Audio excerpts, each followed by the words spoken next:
Bom, como a gente já está cansado de saber, Paulo Guedes realmente não perde serviço. Ele não perde a oportunidade de, a cada instante, dar mais um passo, mais uma iniciativa na sua missão de destruidor, né?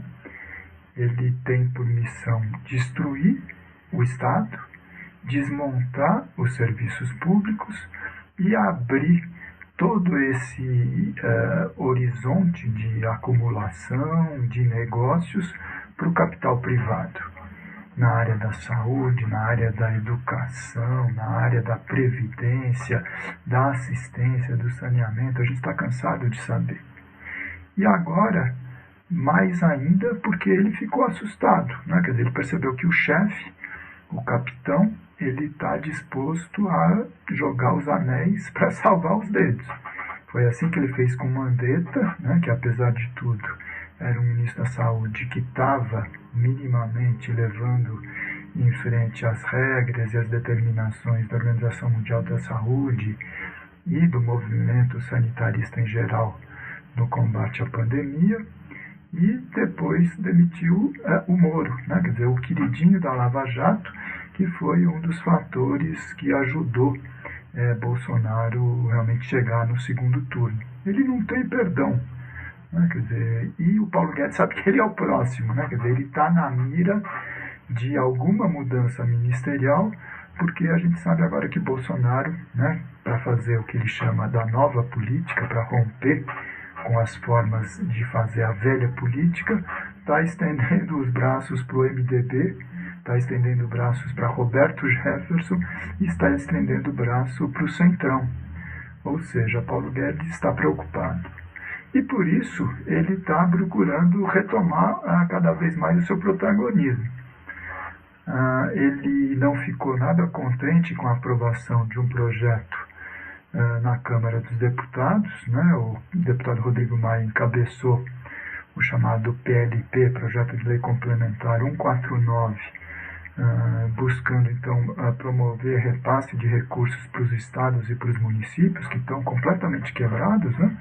Os estados dependem basicamente do imposto sobre a circulação de bens, o ICMS, e os municípios também, o ISS, Imposto sobre Serviços, e com a recessão, né, a redução da atividade econômica, que é uma necessidade imposta pelo coronavírus, eles mais do que justamente estão precisando ser recompensados pela União por essa perda de arrecadação, porque senão eles não têm como tocar saúde, educação, segurança, certo, nos seus estados.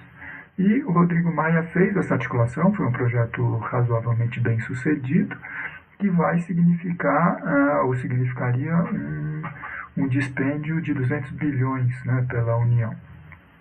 E o Paulo Guedes ficou muito bravo, disse que é nada disso, porque a prioridade dele não são as vidas, a prioridade dele é atender os interesses do financismo, é fazer a austeridade burra e cega a qualquer preço. As vidas é um problema a menos para ele.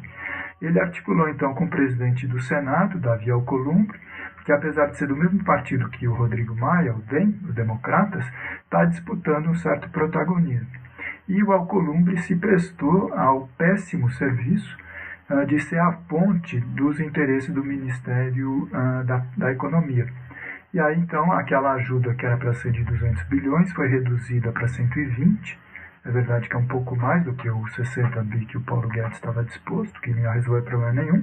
Só que veio então aquele chamado Plano Mansueto, né? Ou seja, a exigência de que estados e municípios desenvolvam a austeridade mais radical na condução das suas políticas fiscais, se eles quiserem receber ajuda, entre aspas, da União, do governo federal.